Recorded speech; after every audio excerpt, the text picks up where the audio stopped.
You've probably done some charity work or given some money to some charitable organization at some point. And maybe you're like me and you wonder in the back of your mind, like, did that really go to the person that I was trying to help? Was that really a great way to give?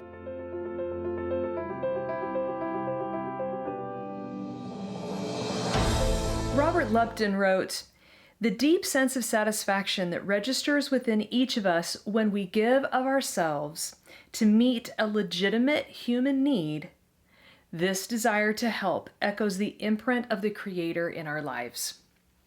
This reminds me a lot of another book review I did recently on Amazing Grace by Eric Metaxas.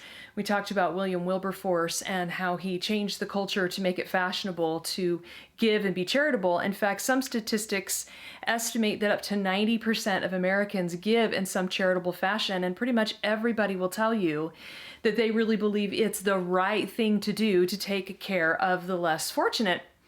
But this is complicated. Like, how do we do this correctly? We all know that there are some organizations that are a total scam. We know that nonprofits, keep their books to varying degrees of quality. We all want to contribute and make a difference in concrete ways, but it's really complicated. I want to tell you a story from this book, Toxic Charity. It is such a valuable book because all of us want to give. If you're watching this, you've probably done some charity work or given some money to some charitable organization at some point. And maybe you're like me and you wonder in the back of your mind, like, did that really go to the person that I was trying to help? Was that really a great way to give? And this book clears up a lot of question marks about what it means to actually truly help the less fortunate and what is actually hurting them, or what is like pretty much a wash. And there's some key things that we need to be looking for and thinking about when we go to give charitable funds or time or effort in any way, whether it's the church that we attend or whether it's a local organization or whether it's something, across the ocean. There are specific principles, and this is something that I absolutely love about this book, is that it outlines specific principles early on. I'll go over those in a second, that we can actually be thinking about and focusing on when we do charitable work. But this story that the author, Robert Lupton, shares is super helpful to give some perspective about why this is so important to think about. And this is one of those things, again, that it's the kind of book that maybe you wouldn't pick up. It's the kind of topic maybe you wouldn't be apt to think about. But we've got to think deeper in these key areas of our life. Like I say all the time, we've got to seek out the truth and we've got to live according to those natural laws and principles. And the things that I talk about are usually very common, everyday human things, whether it's relationships or what we're doing with our money, with our time. And in this case, all of us are interested in charity work, so it's something that we should put some thought into so that we can do a better job of it, because it has proven to be the case that we are crippling the economies of foreign nations with our so-called charity work. And it's because we love feeling that sense of deep satisfaction that comes from having really helped someone. And we want to believe that we're always helping, but sometimes we're actually hurting. So he tells this story when he had been involved with inner city. He worked in inner cities and with charitable organizations for over 40 years before he wrote this book. And so he's got a lot of experience and a lot of important things to say. And he was just getting started. He'd had this organization for a while. He'd been working, I guess at this point, for a decade with counseling inner city families. And he finally decides the only way I can really be of the most help to these people is if I actually move into the inner city and become their neighbor, which is just phenomenal in and of itself. And so he does that, and he's recently moved in, and it's Christmas time. He says, "I had the luxury of relaxing on a Christmas Eve in the living room of a low-income family. Usually I was rushing back and forth from the suburbs with van loads of presents and food for the poor, organizing toy parties, coordinating adoptive family gift deliveries. This year was different. I was no longer a commuter. I was a neighbor. And I think this is really important because the perspective that he gives in this book is very much from a lot of experience and a lot of trying out all kinds of different things and seeing what truly works and what speaks to the dignity of the individual and what was truly helpful. And so he had an organization called Focus Community Strategies, and they were going to do more work locally. And so that's why he was there on Christmas Eve. A small artificial tree on a corner table blinked with a single strand of colored lights. The children, antsy with anticipation, paced from window to window, waiting for Santa's helpers to arrive. And this is the kind of thing that he would have been on the other end of this experience in all these other Christmases. He would have been the one coming and delivering the gifts. And so, now he's watching it as a friend. He's watching it in their living room. He's watching it from their perspective, and it's completely different. When the knock finally came on their front door, their mom greeted the visitors, a well-dressed family with young children, and invited them to step inside.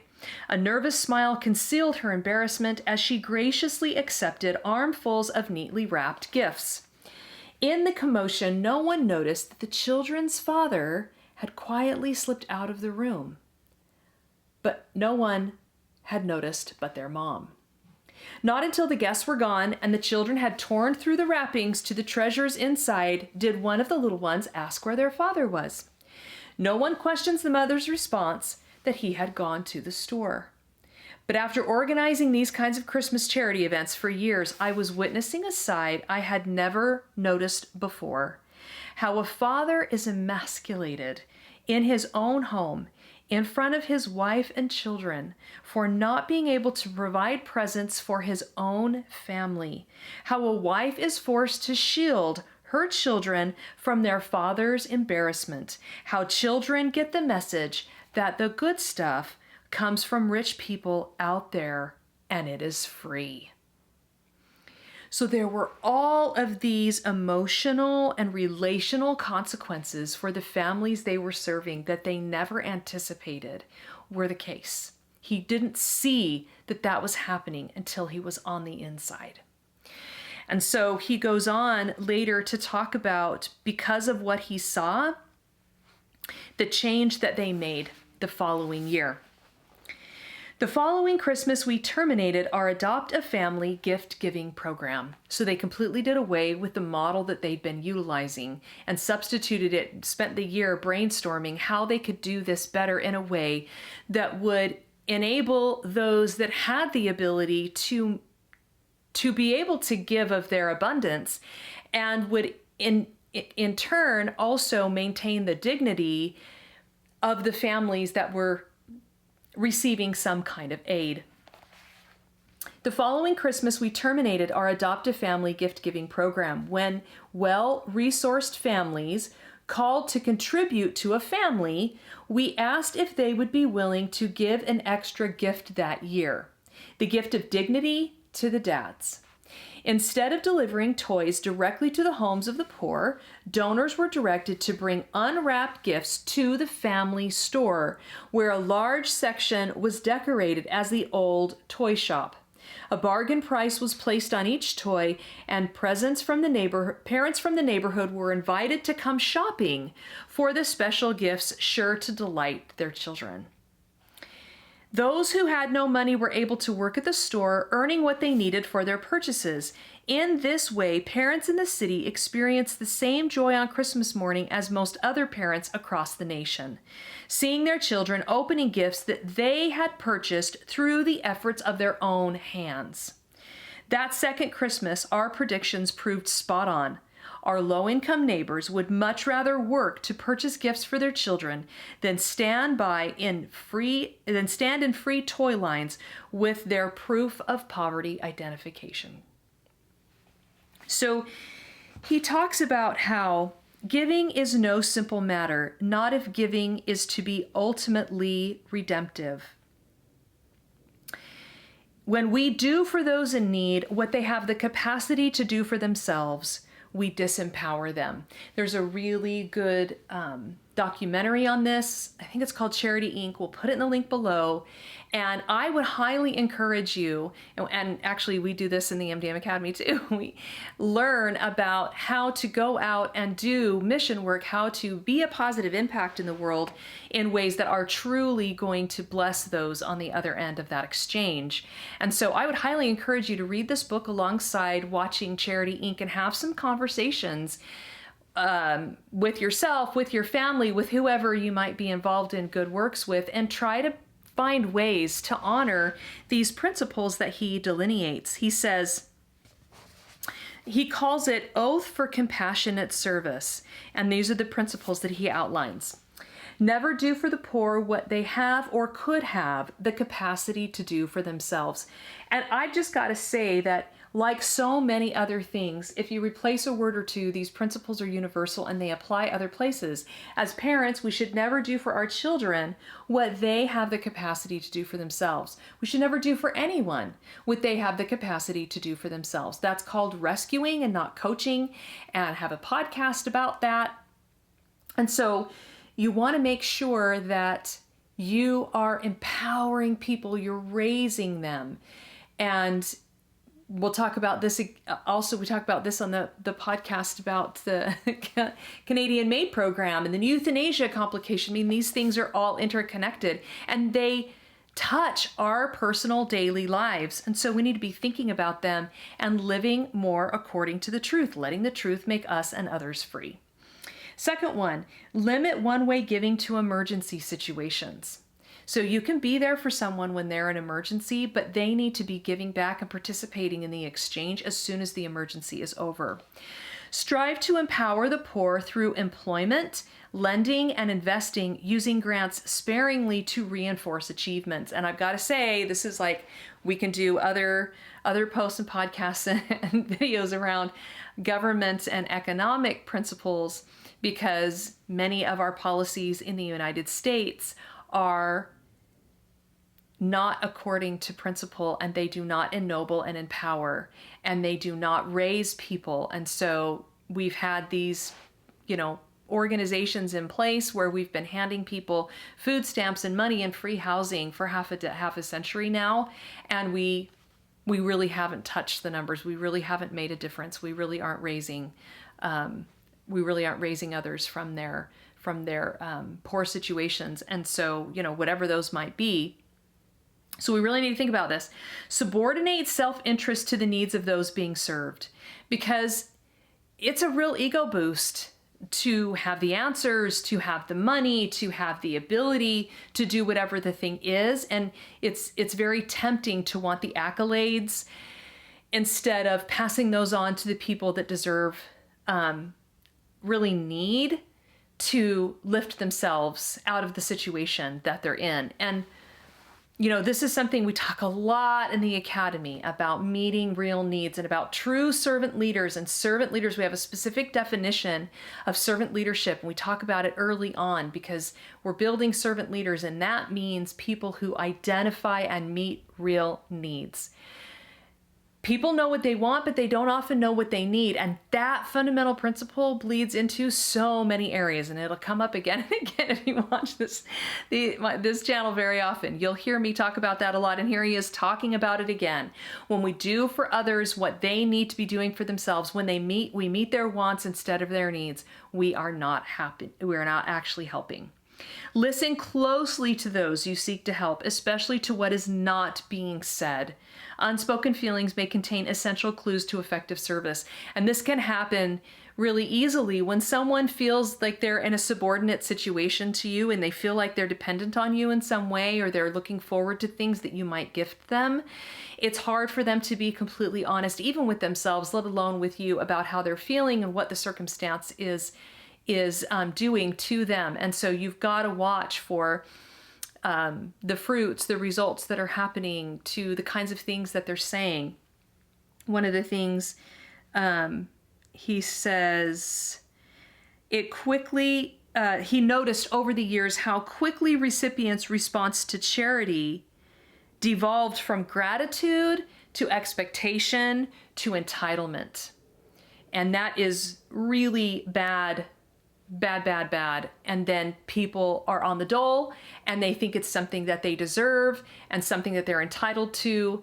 And really, they never experience that true sense of confidence that can only come from doing things for yourself. Last one, above all, do no harm. There's a little section in here that talks specifically about why we don't do this more. It tells the story of a church that had a really well-functioning food pantry. And he says the food pantry met every traditional charity model requirement. It did everything right. And he went in there and he's evaluating it. And finally, they're having these hard conversations. He says, when we respond to a chronic need as though it were a crisis, we can predict toxic results: dependency, deception, and disempowerment. And he saw that kind of corruption and entitlement on both sides and disempowerment. So someone says, so he's like, you know what, let's be honest, maybe we need to do away with this food pantry, or we need to really change the way that we're doing things. And someone says, but what about those who've lost their jobs? They need support. Absolutely, I agreed. A job readiness and placement ministry could address that directly. The more I spoke, the more it was clear that this was not the answer they were looking for. A jobs program would be good, someone responded, returning to the original emotional plea, but what about the hundreds of needy people standing in long lines for enough food to feed their families for another day? Exasperated, I asked, why do we persist in giving away food when we know it fosters dependency?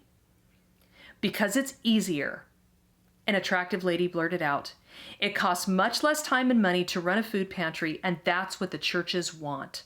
Her candor stunned all of us. She was unstoppable. Churches want their members to feel good about serving the poor, but no one really wants to become involved in messy relationships. She spoke the truth that I had not dared name. And he goes on to talk about this principle that charity that does not enhance trusting relationships may not be charity at all.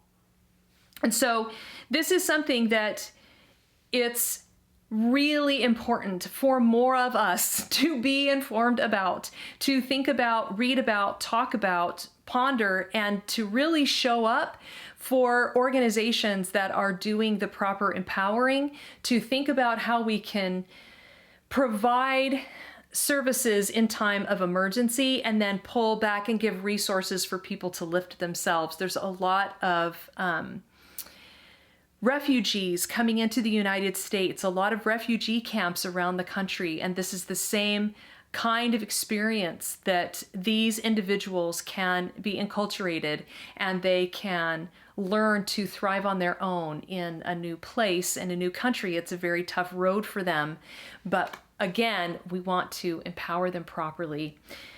One of my favorite quotes from this book: help people regain and maintain their dignity. So I'll just leave you with that encouragement. Go out and get Toxic Charity, How Churches and Charities Hurt Those They Help and How to Reverse It by Robert T. Lupton. And tell me in the comments below experiences that you've had with giving and receiving perhaps charity of any different kind, and how we can do a better job of taking care of each other, because that is really what's going to build the kind of world that we all want to live in.